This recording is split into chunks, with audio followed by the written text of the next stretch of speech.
უსამშობლო ოლიგარქმა ისეთი რეჟიმი დაამყარა ამ ქვეყანაში, რომ აქ გაჩერება გაუსაზრისი გახდა იმ 100,000-ობით მოქალაქისთვისაც კი, ვისთვისაც ძვირფასია სამშობლო. ამიტომაც გარბის ხალხი ამ ქვეყნიდან საკუთარ სამშობლოში დევნილად და გარიყულად ყოფნას, საკუთარ ქვეყანაში ემიგრაციას, უცხო ქვეყანაში ცხოვრება ურჩევნიათ. დიახ, ამ ქვეყანას მხოლოდ 100,000-ობით უმუშევარი სამუშაოს მაძიებელი კი არ ტოვებს. ამ ქვეყანას ტოვებს 1000-ობით ან ფიქრობს აქტიურად დატოვოს 1000-ობით პოლიციელმა. შინაგან საქმეთა სამინისტროს სისტემაში დასაქმებული პატრიოტი პოლიციელები მაქვს მხედველობაში. საერთაშორისო სტრუქტურებიდან კადრების გადინება, რომ მასიურია, ამას შინაგან საქმეთა სამინისტროს მიერ მხოლოდ აგვისტოში გამოცხადებული ვაკანსიაც კი ცხადობს. და მხოლოდ საპატრულო პოლიციის დეპარტამენტში 145 ვაკანსიის დასაკავებლად სამინისტრომ კონკურსი გამოვაცხადა. ასეთი მასშტაბური ვაკანსია ამ პოლიციას არ ახსოვს. უწყებაში სამსახურის დატოვების მოთხოვნით ასეულობით პატაკი დევს უკვე დაწერილი, რომელსაც არ უკმაყოფილებენ, მაგრამ ბევრი ისე გარბის აღარც ეკითხებიან. გარბიან და მექსიკის გავლით ამერიკაში ჩასულები საუწყებლად რეკავენ, რომ უკვე მათ უწყება დატოვეს. გარბიან იმიტომ, რომ ეს ხელისუფლება გასაჩერებელ ადგილს არ უტოვებს ამ ქვეყანაში პატრიოტ ადამიანებს. ქვეყანაში იმხელა უპერსპექტივობაა, იმხელა უიმედობა და მათგან იმდენი უკანონო ბრძანების შესრულებას ითხოვენ, რომ ამ უსამსახურო ქვეყანაში თავისით ტოვებენ სამსახურს. ნაწილი ქვეყანას ტოვებს და ნაწილი სხვა სამსახურს ეძებს ამ ქვეყანაში. ტოვებენ იმიტომ, რომ ამ ქვეყანაში ვერ ხედავენ განვითარების და ცხოვრების პერსპექტივას, საკუთარი ოჯახებისა და შვილების მომავალს. ტოვებენ ქვეყანას იმიტომ, რომ არ სურთ რუსი ოლიგარქის პირად დაცვაში სამსახური. ტოვებენ ქვეყანას იმიტომ, რომ არ სურთ, რომ რუსული ოცნება მათი ხელით ახდეს ამ ქვეყანაში. ტოვებენ იმიტომ, რომ არ სურთ იცავდნენ რუსებს და მათი იმპერიალისტურ გამოხდომებს ქართველებისგან. არ სურთ საქართველოს დამოუკიდებლობის არმცნობი კრემლის პროპაგანდისტის ჟურნალისტის, მაგალითად პოზნერის ღომის წელვის დაცვა და შედეგად აღშფოთებული ქართველი ახალგაზრდების დაჭერა. ეს ყველაფერი არ სურს ქართველ პოლიციელს. ტოვებენ ქვეყანას იმიტომ, რომ არ სურთ უსამშობლო კადიროვისა და სერგეი ლავროვის ახლო მეგობრის ოკუპაციის კანონის არაერთხელ დამრღვევი ცნობილი კადიროველი ლევ ძენგოვის უსაფრთხოებას იცავდნენ ქართულ რესტორნებში დროს ტარებისას. ეს ყველაფერი არ სურს ქართველ პოლიციელს. არ სურთ იყვნენ უკანონო მოქმედებებისა და დანაშაულებრივი უმოქმედობის თანამონაწილეები.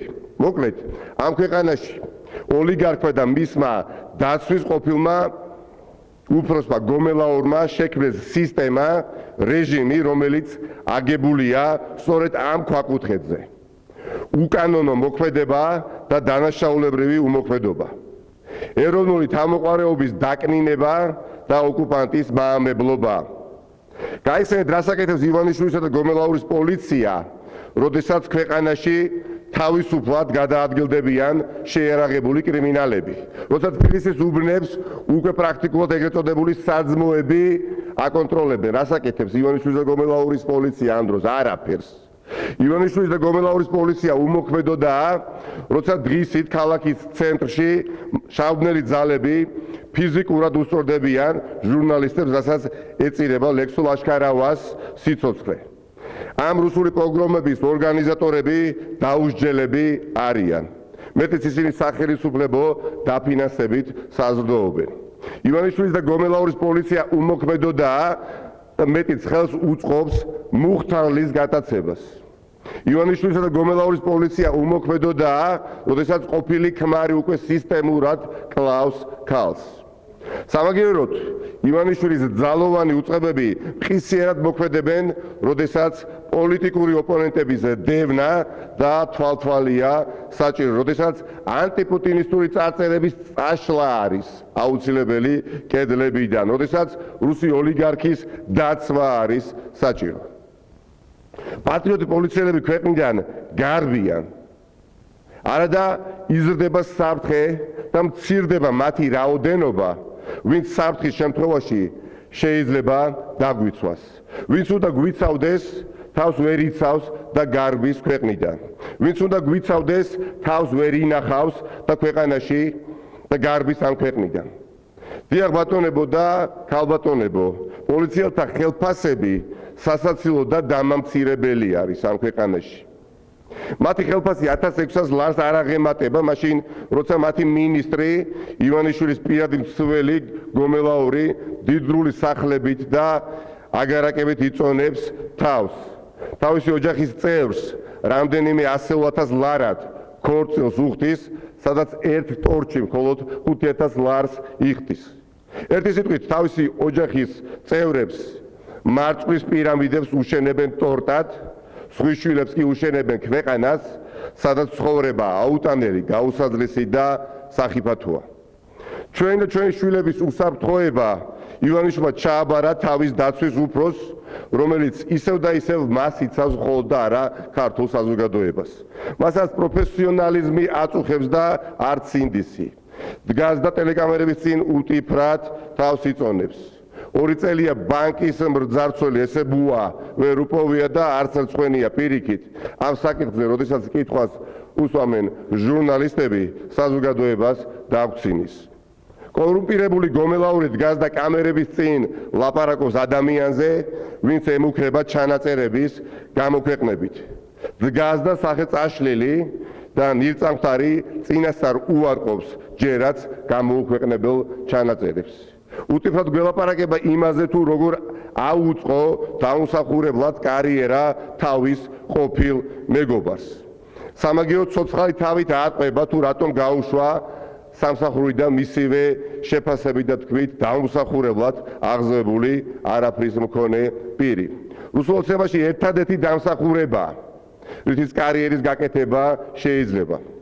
საკუთარი ხალხის ინტერესების უგულებაყოფა და რუსი ოლიგარქის უპირობო მსახურება.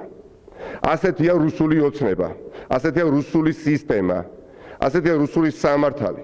უსამართლობა და ძალადობა არის რუსული წესი. და ქართულ ხალხს გვინდა პროგრესი, კეთილდღეობა, თავისუფლება, უსაფრთხოება, ანუ ის რაც დასავლეთშია თავმოყრილი. რუსულ ოცნებას უნდა თავისი დავალების შესრულება, მაგრამ ჩვენ არ ვიცხოვრებთ რუსული წესებით. არ შევეგუებით რუსეთის თარეშს საქართველოში, არ შევეგუებით უკუსლას. ვივლით წინ ევროპისკენ და ყველა სახელმწიფო უწყების, პატრიოტი საჯარო მოხელისთო სამართალდამცავი უწყების თანამშრომლის გვერდში დგომის იმედი გვექნება ამ გზაზე. გზაზე, რომელიც მათ შინ ევროპაში დააბრუნებს და ვინც არ წასულა, წასვლას გადააფიქრებინებს.